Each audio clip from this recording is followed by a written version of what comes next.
Hello student, welcome to TDC classes. तो आपकी 9 complete हो चुकी होगी, अब आप आ रहे होंगे 10th में, तो आपको सिलेबस जानना होगा। सो टीडीसी क्लासेस आपके लिए लेके आई है 10th का सिलेबस फुल ऑन, कि कितना किसका वेटेज रहता है, कौन कौन से चैप्टर्स है, इसमें कितनी यूनिट्स हैं आपकी। तो टोटल इसमें जो आपकी यूनिट्स होती हैं वो 5 होती हैं।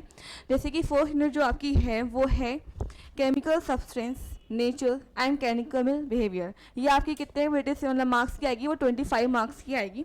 सेकेंड जो यूनिट होगी वो आपकी हो जाएगी world of living, world of living. तो ये भी आपके कितने मार्क्स की है, 25 की अप्रॉक्सीमेटली, ठीक है। जो थर्ड यूनिट है आपकी वो आपकी आएगी नेचुरल फिनोमेना, ये भी आपके 12 मार्क्स की है। सो आप देख रहे हो दो चैप्टर आपको कितने इंपॉर्टेंट दिखे, chemical substance, nature and behaviour, world of living, ये आपके 25 मार्क्स के आ रहे हैं।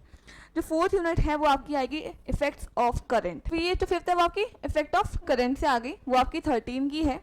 इसमें आपका नेचुरल रिसोर्सेस है जो फिफ्थ चैप्टर, वो आपकी 5 की है। तो जो टोटल आपके जो क्वेश्चंस आएंगे, जो आपका मार्क्स है वो आपका 80 का पेपर हो गया, 80 का पेपर हो गया।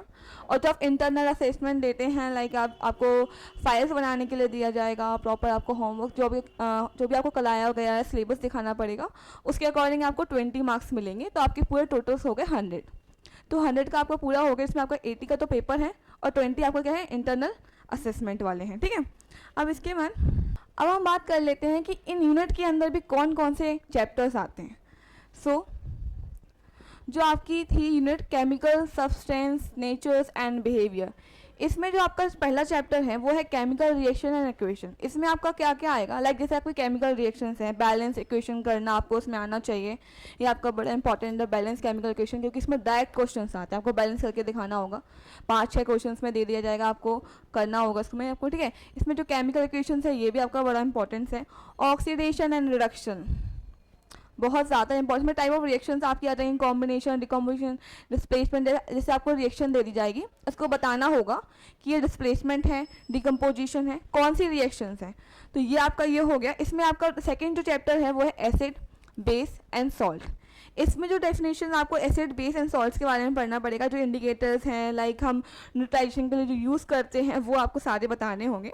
इसमें जो आपकी पेयर स्केल्स बतानी होंगी आपको, ये सब इसमें आपका ये आएगा। अब इसके बाद जो चैप्टर है वो आपका आएगा मेटल एंड नॉन मेटल, ठीक है। सो इसमें क्या है, नेक्स्ट है मेटल एंड नॉन मेटल। तो आपकी फर्स्ट यूनिट में 3 चैप्टर्स हो गया, आपका केमिकल बॉन्डिंग वाला हो गया, सेकंड आपका एसिड बेस हो गया, थर्ड आपका मेटल नॉन मेटल हो गया। तो इसमें आपको प्रॉपर्टीज वगैरह, जैसे आपको मेटल दे दिया तो वो डक्टिलिटी है या ये सब मेयरबिलिटी है, ये आपको सारी की फाइंड आउट करनी होगी। इसमें आपकी रिएक्टिविटी सीरीज है, कौन सा एलिमेंट कितना रिएक्टिव है, कौन सा ज़्यादा है, कौन सा कम है, इसमें आपके ये सब आ जाएंगे। अब इसके अंदर जो फोर्थ है वो है कार्बन कंपाउंड। इसमें आपके लाइक कोवलेंट बॉन्ड जो शेयरिंग करके बनाते हैं, हाइड्रोकार्बन्स और होमोलोगस सीरीज, सेम्स, नॉमेनक्लेचर, मतलब आपको जैसे एक कंपाउंड दिया जाएगा उसको आपको नेमिंग करनी है, वो नॉमेनक्लेचर्स में आ जाएगा आपका। Halogens, alcohol, alcohol like OH group वाले कीटोन आपके ये है आपके, ठीक है। सो इसमें ये सब आ गया। इस पर केमिकल प्रॉपर्टीज़ वगैरह भी हैं, जैसे कम्बशन, ऑक्सीडेशन, एडिशंस, ये सब आपके क्या हो जाएंगे। इसके अंदर जो ये भी यूनिट है आपकी, उसमें आपके चैप्टर्स हो गए, चैप्टर्स का जो डिस्क्रिप्शन हो गया कि ये इसके डिस्क्रिप्शन पढ़ने हैं आपको। ये आपका क्या हो गया, फर्स्ट यूनिट का सिलेबस आपका बताने को बता दें कौन कौन से चैप्टर है इसके अंदर।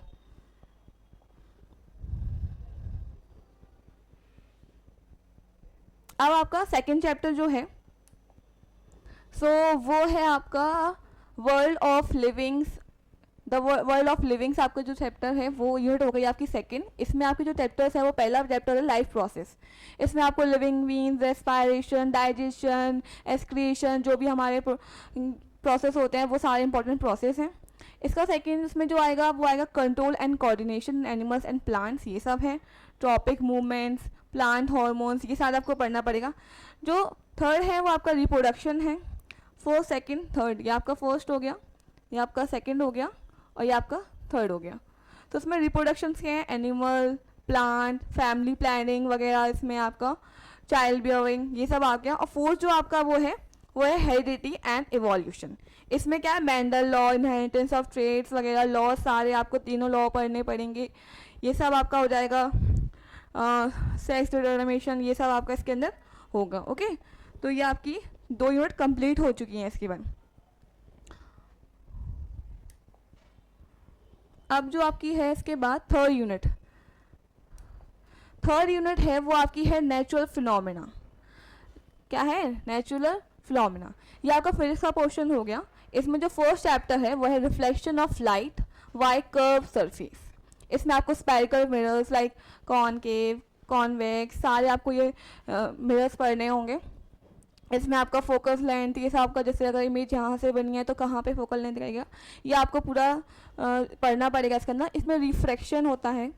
इसमें रिफ्रैक्शन, ये आपका फर्स्ट चैप्टर हो गया, ये आपका सेकंड चैप्टर हो गया, ये रिफ्रैक्शन।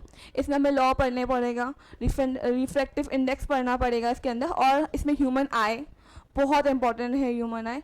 पावर ऑफ लेंस बहुत इंपॉर्टेंट है, पावर ऑफ लेंस। इसमें जो ये prism, refraction through a prism, ये तो आना ही आना है, ये बहुत इंपॉर्टेंट आपका टॉपिक है। इसमें दो सेकंड आपका चैप्टर रिफ्रैक्शन, उसके अंदर।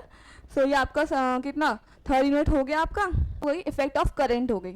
अब इफेक्ट ऑफ करंट है, उसमें आपका क्या आ जाएगा, like electric current and circuit. इसमें आपके चैप्टर्स ये हो गए, लाइक जैसे इसमें आपको ये चेंज कर लेता हूँ, ठीक है। सो इसमें आपका इलेक्ट्रिक करंट एंड सर्किट, और इसमें ये आपका फर्स्ट चैप्टर हो गया इस यूनिट के अंदर। इसमें इलेक्ट्रिक करंट के बारे में पढ़ना होगा आपको। इसमें आपको रिलेशन बताना होगा PVIR का, ये आपको बहुत इंपॉर्टेंट है। हाँ, ये इसमें आपका पक्का 1 या 2 क्वेश्चंस आने ही हैं। ये डेफिनेटली आपका आता है, सीरीज और पैरेलल कॉम्बिनेशन और न्यूमेरिकल आ जाएगा, उसमें आपको सॉल्व करके दिखाना होगा। सो ये बहुत इंपॉर्टेंट है। ओम्स लॉ, ये मैं आपको बता रही, पढ़ना सारा है बट ये भी इंपॉर्टेंस वाले हैं, तो आपको ये सिलेबस में इंपॉर्टेंट आपको बताते जा रही हूँ साथ में, ये आपको पढ़ना चाहिए, ये भी इंपॉर्टेंट है, ठीक है। अब इसके बाद जो थर्ड है वो आपका क्या है, मैग्नेटिक अफेक्ट। इसमें है मैग्नेटिक, तो इसमें DC AC, direct current, alternate current, है ना, magnetic field, electric circuit, domestic. तो ये आपका क्या हो गया, फोर्थ यूनिट हो गया। जो लास्ट यूनिट है वो आपकी है रिसोर्स, मतलब नेचुरल रिसोर्सेज, जो नेचुरल में हमारे पाए जाते हैं वो सारे रिसोर्सेज में पढ़ने पड़ेंगे आपको। लाइक हमारा ओजोन डिप्रेशन हो रहा है, या एफॉरेस्टेशन हो रहा है, डिफॉरेस्टेशन हो रहा है, इकोसिस्टम पूरा पढ़ना पड़ेगा। सो ये आपका पूरा क्या हो गया, 5 यूनिट्स हो गए। इसमें ये आपका क्या है, यही आपका पूरा होगा। 80 का पेपर आएगा, यही आपका सिलेबस रहेगा। 20 आपका इंटरनल होगा, पूरा 100 का पेपर हो गया। That's all of the syllabus, please go through it.